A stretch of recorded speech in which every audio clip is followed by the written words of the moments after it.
All right, we are going to talk about Fed Week. We're going to talk about some data from Resi Club. We're going to talk about wages and strikes and invitation homes and all kinds of things, economy and real estate. Thank you for being here. I appreciate you. We try to do these things at 7:30 a.m. live. Sometimes technology fails us and we have to restart at 7:36. It happens. So Fed Week, let's get into Fed Week. Fed Week this week I think is going to be kind of a big fat nothing burger. Current odds of a Fed rate increase are a Fed pause, 99.3%. In fact, the chances of a Fed rate hike in December are now down under 25%. So again, not a lot of folks think we're done. In fact, according to WikiLeaks, of course, termed by Meet Kevin, for someone to follow on Twitter, he is saying that as of right now, there are four sell-side firms or analysts that think there will be one more Fed rate hike. It is PIMCO, LH Meyer, Bank of America, and Barclay. Those are the only four. Every other analyst thinks the Fed is on pause. We are at terminal rate. We are doing all of those things. So the Fed week is a big nothing burger, but the Fed, Jerome Powell at the microphone. My suspicion is he is going to continue to be the big bad wolf. I had hoped that he was sitting down, but I don't think that's the case. I think he generally feels that if he stops talking tough, that asset prices will run, rates will come down, housing will take off again. I think he's generally afraid of a reacceleration. So I think he's going to talk tough. I think he's going to try to do his best to keep the rates where they are at. But again, I think the Fed is done. The question on Wednesday will be, how hawkish is Jerome Powell? Does he say things like, we may have reached terminal rate? Or will he say something like, my current impression is we will have one more rate hike sometime in the next 2 or 3 meetings? That's kind of where I think Powell comes in. Either, hey, we could be there, possibly, or you know what, I still think we might need one more. It may come in the next 2 to 3 meetings. I think that's where Jerome Powell will be, but we will have to pay attention. Why is that important? I don't think we can see margin compression between mortgage rates and the 10-year until banks think the Fed is done. As long as Jerome Powell is the big bad wolf threatening one more hike, I think banks keep the spread at or above 300 basis points. Again, where historically it's about 180 basis points. So that is something all of us will be watching on Wednesday, November 1st. So Fed Day. Again, only 4 firms see one more rate hike. It is PIMCO, LH Meyer, Bank of America, and Barclay. Let's talk about some data from Resi Club Pro. Folks, if you haven't tuned into Lance Lambert and his brand new media company, you are truly missing out. As a part of Resi Club Pro, these are some of the data that I gathered, and I can't thank him enough. He's sort of a one-stop shop for all things housing. He got to interview the CEO of Amherst, Sean Dobson. Basically, Sean Dobson made his bones betting against housing in 2008. He flipped that over to bet on housing a la Warren Buffett. If I could buy every home in America, I would. Sean Dobson and Amherst now have 44,000 single-family homes. 44,000 single-family homes. They are focused on real assets, aka the U.S. single-family home. It talks about what do they buy. We buy homes one at a time. As the author of One Rental at a Time, that kind of feels near and dear to my heart. Again, what is Amherst doing? They are going out and selecting markets with analytics. They are looking for opportunities. They are looking for yield. This is what Amherst does. They are looking to buy at 6 caps, sell at 4 caps. It's something else we got from the article. But there's nothing that Amherst is doing that you can't do. Amherst is a big company with lots of people, a lot of overhead, scanning the market all the time. You have a competitive advantage. You could look at your buy box every day. Get super focused, look at the buy box, and you could outwin or outbeat these big firms. But you got to do the work, right? What do we talk about all the time? Get a buy box. Look at it every day. Document changes. Understand average. Look for great. It doesn't change. You can do this too. Believe in yourself. Please believe in yourself. Something else that Sean Dobson, again, CEO of Amherst, was saying as a part of Resi Club Pro, listing volume. He thinks listing volume is going to drift lower. With rates where they are, it really is causing the lock-in. And this is so important. This is what all of the negative and crash bros have wrong. They are all looking at wages and home price. How many times have you seen the pretty chart that says, hey, homes have to crash because they are 3, 4, 5, 6, 8x the average income? The chart's pretty, it's beautiful, but it also means nothing in the current environment. What we need to realize is the housing market is broken. And Sean Dobson put his thumb or finger or whatever on the key metric that you should watch. It is called housing turnover. This is how fast or how frequent housing turns over. For the last 40 years, housing turnover has been around 7%. About 1 out of every 11 or 12 homes sells every year. About.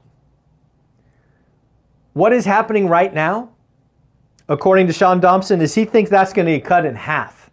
And I agree. I actually think the average tenure in a home, which was 8 years, is going to go to 12 or 13. Housing turnover is cut in half. And that means less sales, less transactions, and yes, stable prices. You can't have a price crash if the turnover collapses. It just doesn't work that way. That's not how Economics 101 works. You're focused on the wrong metrics. I know this housing market is different than the GFC, and I know it breaks your brain. I'm sorry. It's okay. It's far more like 1981, 82, and 83, where turnover collapsed. What else did we get? Again, the point of all of this is the Fed broke the housing market. I'm looking at days on market to write my aggressive offers. Amherst CEO says turnover is getting cut in half, which will bring inventory down. And of course, remember, please don't forget this. Home builders are reducing new developments. They're slowing down. So if Sean is right, and if I am right about builders, where are we going to be in March and April? That's frightening to me to think about. But we've got the next 3 or 4 months to get through, so lots could change before then. So again, Resi Club, you can get it. If you're not getting the free Resi Club, I don't know what you're doing.